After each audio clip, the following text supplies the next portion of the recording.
Baik, Assalamualaikum warahmatullahi wabarakatuh. Perkenalkan, nama saya Marsha Pratiwi dengan NIM F1G1222007. Di sini saya akan menjelaskan tugas kedua web semantik, di mana soalnya bagaimana agar kita dapat mempresentasikan cross-reference untuk 3 tabel berikut dalam bentuk RDF skema, di mana tabelnya ada tabel mahasiswa, mata kuliah, dan KRS. Baik, langsung saja di sini kita masuk di web Protex. Di sini saya sudah membuat filenya. Di sini terdapat 3 tabel, yaitu tabel KRS, mahasiswa, mata kuliah. Kemudian kita masuk di propertiesnya. Di sini saya membuat 3 properti. Yang pertama, memiliki nama, di mana domainnya itu mahasiswa, range-nya itu string. Kemudian memiliki nama mata kuliah itu domainnya mata kuliah, range-nya itu string. Dan memiliki SKS itu domainnya mata kuliah dan range-nya itu integer. Dimana juga saya sudah membuat objek propertiesnya itu ada diambil oleh domainnya itu KRS dan range-nya itu mahasiswa. Kemudian mengambil mata kuliah itu domainnya KRS dan range-nya itu mata kuliah.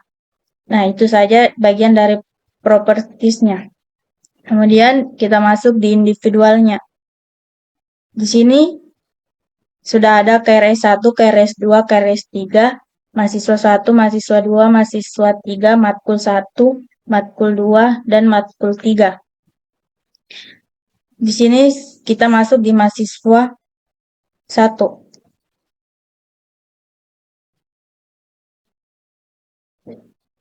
Sini mahasiswa 1.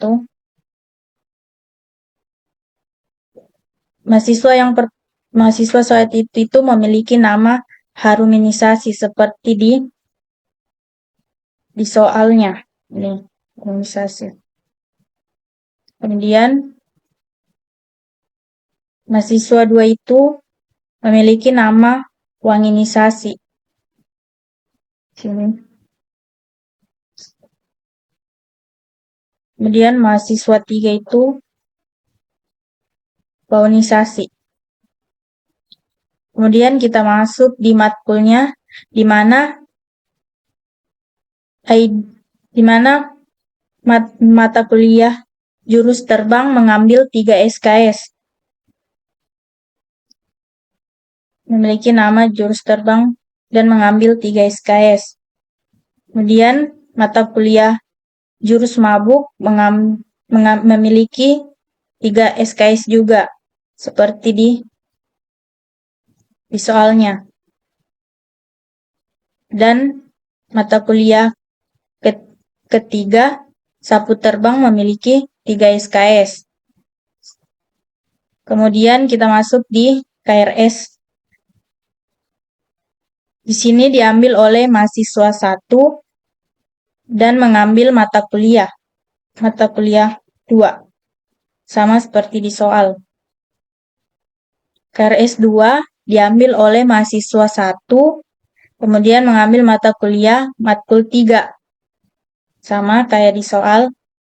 Dan yang terakhir, KRS 3 diambil oleh mahasiswa 3 dan mengambil mata kuliah matkul 2. Kemudian itu saja yang soal nomor pertama. Kemudian kita masuk di soal nomor 2. Sebuah perusahaan perkapalan ingin mengelola searmada kapal. Kapal dapat berstatus deployed in service of service. Didefinisikan RDF skema yang dapat digunakan untuk pendefinisian data RDF sebagai representasi tabel kapal. Berikut contoh definisi RDF berdasar RDF skema yang telah didefinisikan tersebut, di mana ada nama, pelayaran perdana, keberangkatan, tanggal penonaktifan, dan tanggal peniadaan dan komandan. Bisa kita lihat di sini. Baik, langsung saja kita masuk di aplikasinya.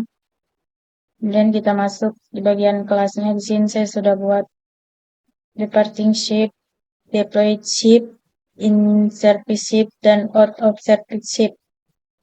Kemudian kita masuk di data prototypes-nya. Di sini ada nama, kemudian ada pelayaran perdana. Ini kabel berikutnya. Kemudian ada komandan. Kemudian ada tanggal penonaktifan dan tanggal peniadaan. Kemudian kita masuk lagi di individual by class-nya.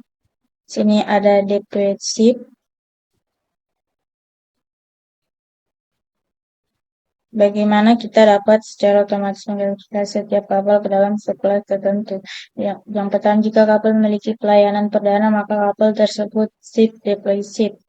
Baik, di sini kita masuk di individual files-nya, deploy ship-nya itu ada kapal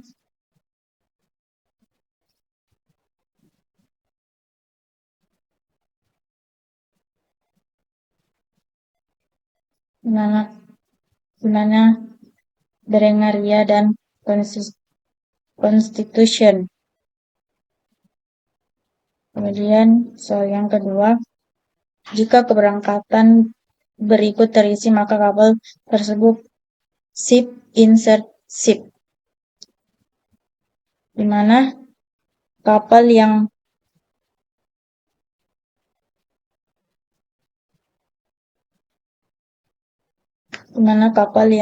termasuk itu ada kapal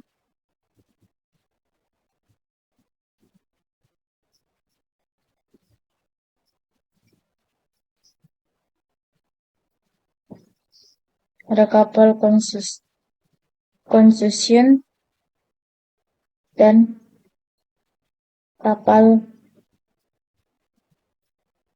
K. Kemudian yang ketiga, jika memiliki tanggal penonaktifan atau tanggal peniadaan, maka termasuk ship out of service ship, di mana itu ada kapal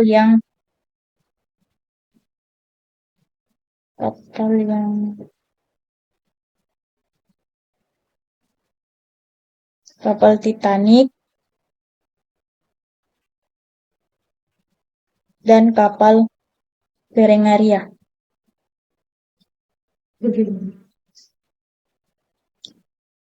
Kemudian soal terakhir, kapal yang memiliki jadwal keberangkatan berikutnya dapat digunakan sebagai masukan untuk sistem penjadwalan tour. Kapal tanpa jadwal keberangkatan berikutnya tidak dipertimbangkan.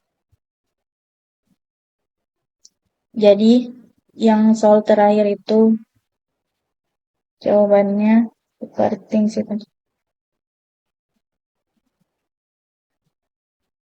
Ini di mana komandannya kapal Berengaria itu, di mana komandannya itu Johnson.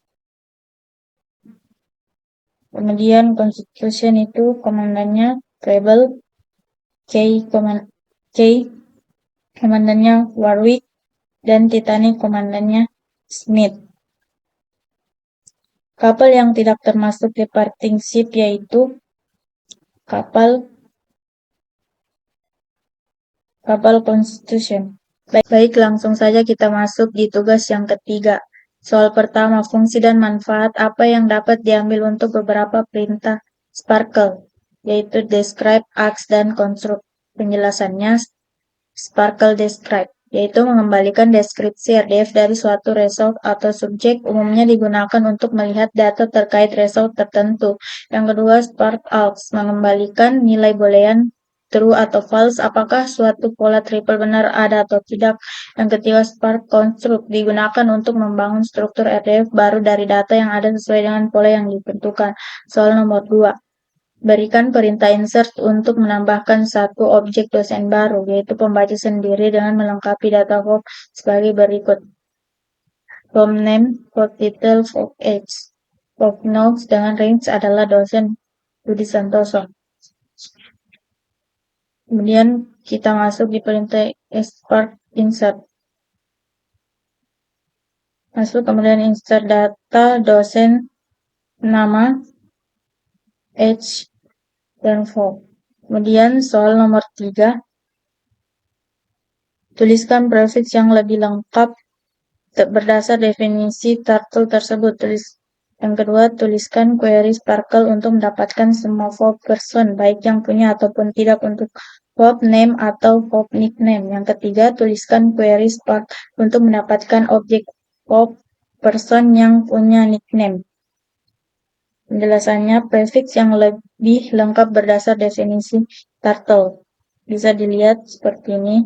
Kemudian, query Spark mendapatkan semua Hop person baik yang punya Hop name atau nickname dan tidak, seperti berikut. Kemudian, query Sparkle Hop person yang punya nickname dengan tag bahasa. Select person nickname where person Hop person nickname filter. Itulah tadi dari saya. Sekian dan terima kasih.